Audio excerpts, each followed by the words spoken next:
Next हमारे पास जी exercise 6.5 है। Question number 1 है, उन्होंने कहा find the values of X Y and Z. और कुछ हमारे पास ट्रायंगल्स दी हुई हैं। ये ट्रायंगल फॉर एग्जांपल फर्स्ट वाली हम लेते हैं, एक एक करके सारे क्वेश्चन सॉल्व करते हैं। ये एक्स है, ये जेड है, ये वाई है 4, ये एंगल 30 डिग्री है, ये ए है, ये बी है और ये सी ट्रायंगल है, पहला पार्ट।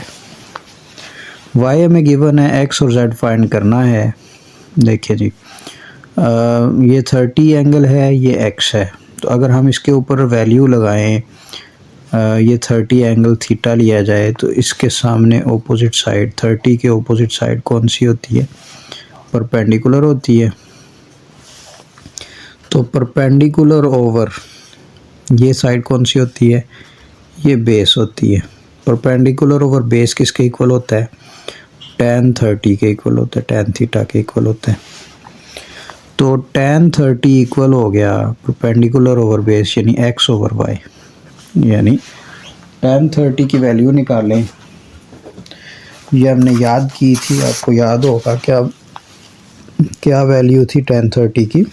1/√3।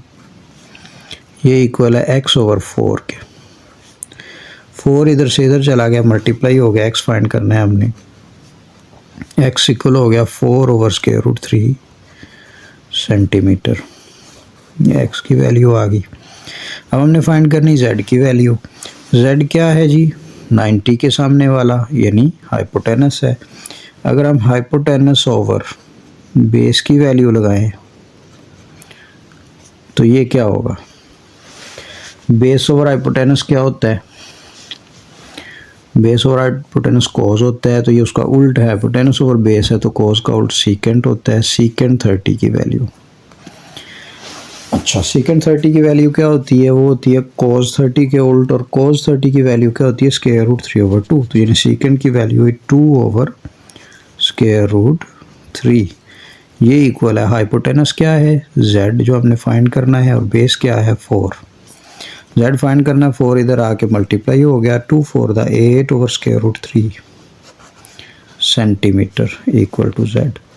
तो ये z की वैल्यू भी आ गई, x की वैल्यू भी आ गई, z की भी आएगी, y की गिवन थी। तो हमारा पहला पार्ट सॉल्व हो गया। नेक्स्ट हमारे पास इसका सेकंड पार्ट है। सेकंड पार्ट में ये क्या कहा? हमें ट्रायंगल दी,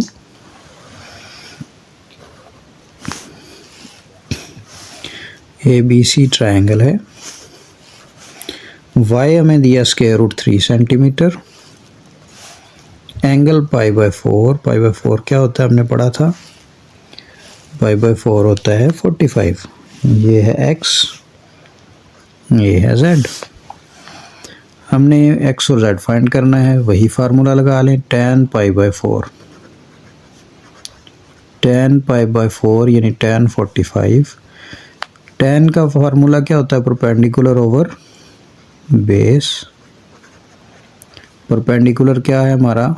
y ओवर बेस क्या है? x। tan 45 क्या होता है?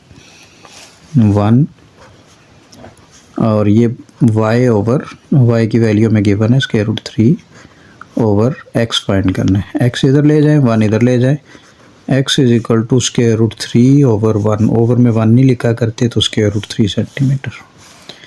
x की वैल्यू आ गई। फिर हमने z की वैल्यू फाइंड करनी है। ये बेस है, ये हाइपोटेनस है। तो बेस ओवर हाइपोटेनस क्या होता है जी? मैंने हाइपोटेनस ओवर बेस लिखा था, तो बेस ओवर हाइपोटेनस भी लिखा जा सकता है, कोई मसला नहीं है। बेस ओवर हाइपोटेनस क्या होता है?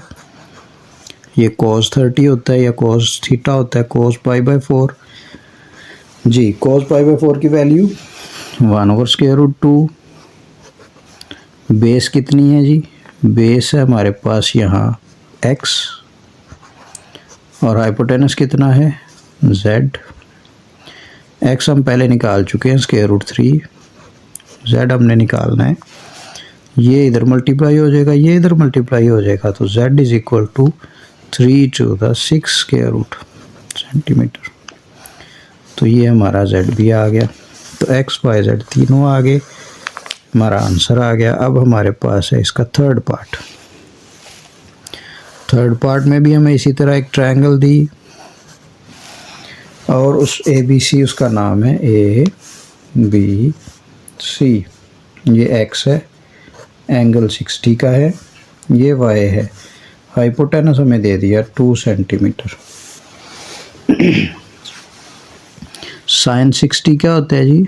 साइन 60 की value perpendicular over hypotenuse, perpendicular y over hypotenuse 2। Sine 60 की value square root 3 over 2 multiply होगा ये वाला 2 उधर जाके y आ जाएगा, ये कैंसिल आउट हुए, स्क्वायर रूट 3 हो गया y सेंटीमीटर में। हमने फाइंड करना है x है बेस, बेस ओवर हाइपोटेनस निकालने को होता है cos 60 यानी बेस ओवर हाइपोटेनस, बेस है x ओवर हाइपोटेनस है 2। तो cos 60 की वैल्यू क्या है 1 ओवर 2, ये 2 इधर आके मल्टीप्लाई हुआ, ये x है, 2 से कैंसिल आउट हुआ, 1 सेंटीमीटर x का आंसर आ गया, x और y का आंसर आ गया। थर्ड पार्ट सॉल्व है। नेक्स्ट हमारे पास 4 है। हम इसके अलावा भी रेशोज़ लगा सकते हैं, ज़रूरी नहीं कि यही लगाएंगे जो मैंने लगाई हैं। आप अपने तौर पे रेशोज़ चेंज करके देखेंगे क्या आंसर सेम रहता है या डिफरेंट आता है। ये हमारे पास ABC ट्रायंगल है, फोर्थ पोर्शन में, फोर्थ पार्ट में 90 का एंगल है, ये 45 का एंगल है, ये y 4 सेंटीमीटर है, ये x है और ये z है। ये सारा वही है जो यहाँ है क्वेश्चन, सिर्फ एंगल डिफरेंट है। यानी अगर हम ये बेस है या परपेंडिकुलर है, यानी tan 45 की वैल्यू लगाएंगे, perpendicular over base, perpendicular x है, बेस 4 है, tan 45 1 होता है, मल्टीप्लाई 4 इधर आके मल्टीप्लाई होगा, यानी 4 सेंटीमीटर x का आंसर आ गया। x 4 है, ये परपेंडिकुलर है, ये हाइपोटेनस है, परपेंडिकुलर हाइपोटेनस साइन थीटा होता है, sine 45 is equal to perpendicular यानी x ओवर हाइपोटेनस यानी z। Sine 45 1 over square root 2 होता है, x 4 है, ये z है, ये फाइंड करना है, ये इधर मल्टीप्लाई हुआ, ये इधर हुआ, z बन z और 4 मल्टीप्लाई नहीं हो सकता, वो स्क्वायर रूट में है, वो बाहर है, तो 4 स्क्वायर रूट 2 सेंटीमीटर। ये फोर्थ पार्ट हो गया। नेक्स्ट हमारे पास इसका क्वेश्चन 2 है, जिसमें ये कहा कि find the unknown sides and angles of the following triangle. यानी अननोन साइड्स भी फाइंड करनी है, एंगल्स भी फाइंड करने हैं। देखें जी, पहली ट्रायंगल है, पहले पार्ट में हमें जो ट्रायंगल दी है वो है इस तरह, ये 90 की है, यहाँ स्क्वायर रूट 3 सेंटीमीटर है, C जो है ये 13 सेंटीमीटर है, ये B है, ये A है, ये C है, ये स्मॉल b है और ये स्मॉल a है। ये दो एंगल्स हमने फाइंड करने हैं और B फाइंड करने हैं। ये एंगल तो 90 का हमें पता है। अच्छा, B फाइंड करने के लिए पहले हम B फाइंड करते हैं, तो हम इसके लिए पाइथागोरस थ्योरम लगाएंगे, क्योंकि दो साइड्स गिवन हो, तीसरी फाइंड करनी हो तो पाइथागोरस थ्योरम लगाया जाता है।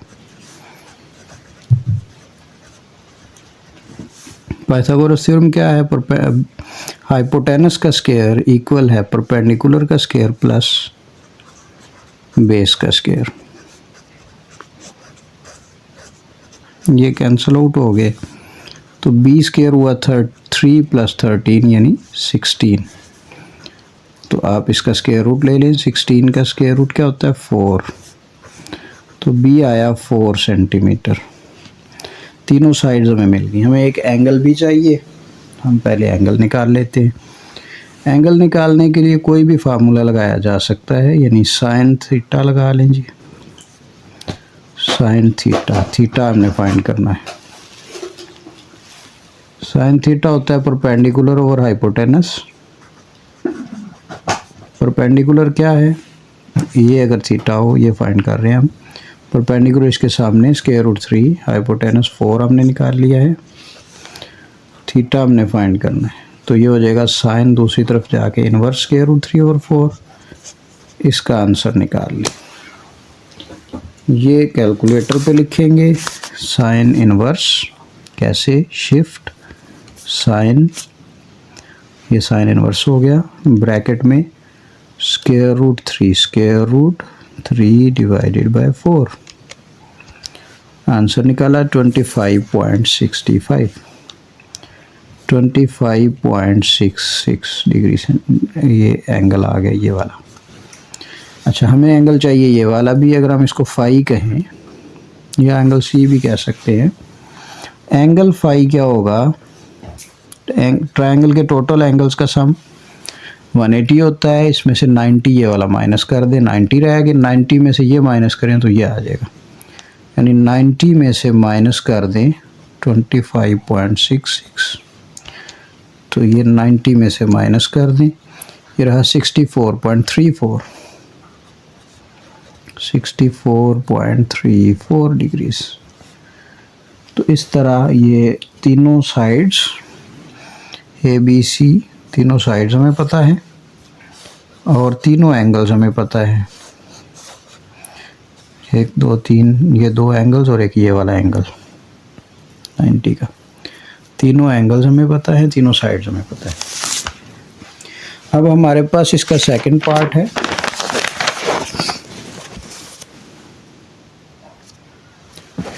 सेकंड पार्ट में आप देखें जी, हमें जो ट्रायंगल दी वो है ये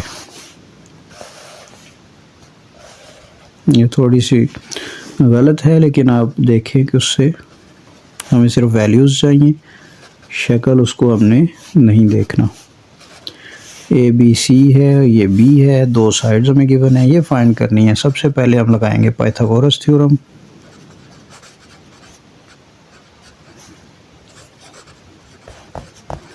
वो क्या है, B square is equal to 4 square plus 4 square, यानी b is equal to square root of 16 plus 16, यानी 32 का स्क्वायर रूट। b है सेंटीमीटर में। अभी मैं इसको पॉइंट्स में या स्क्वायर रूट में सॉल्व नहीं कर रहा, यहाँ ही छोड़ रहा हूँ। वैसे 4 स्क्वायर रूट 2 बनता है, लेकिन हम इसको अभी यहीं छोड़ के सॉल्व कर लेते हैं, या सॉल्व कर लें तो ये 4 स्क्वायर रूट 2 बनता है।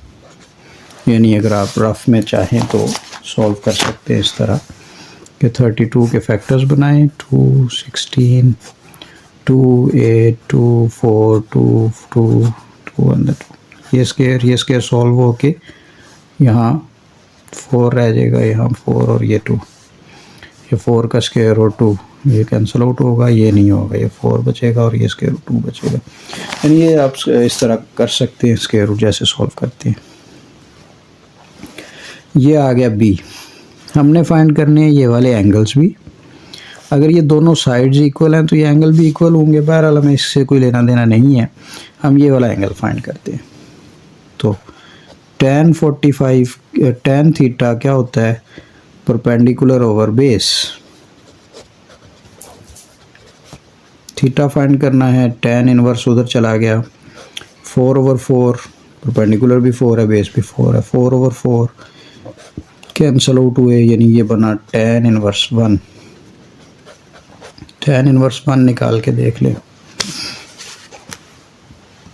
शिफ्ट tan 1 45 है।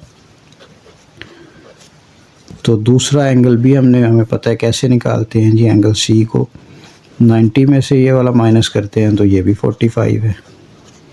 दोनों एंगल्स 45 है। अगर साइड्स इक्वल हैं तो एंगल भी, ये साइड्स इक्वल हैं तो ये एंगल भी इक्वल होंगे। नेक्स्ट हमारे पास क्वेश्चन 3 है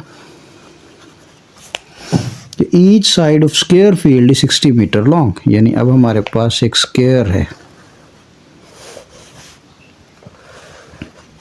और ये भी 60 है, ये भी 60 है, ये भी 60 है, ये भी 60 है।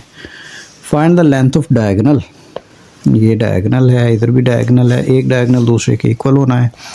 तो अगर डायगोनल है और इसको हम क्रॉस कर दें, हमें सिर्फ ये देखना है, तो ये ट्रायंगल बनती है, राइट एंगल ट्रायंगल बनती है। हमने ये फाइंड करना है, तो पाइथागोरस थ्योरम लगेगा और ये आंसर आ जाएगा।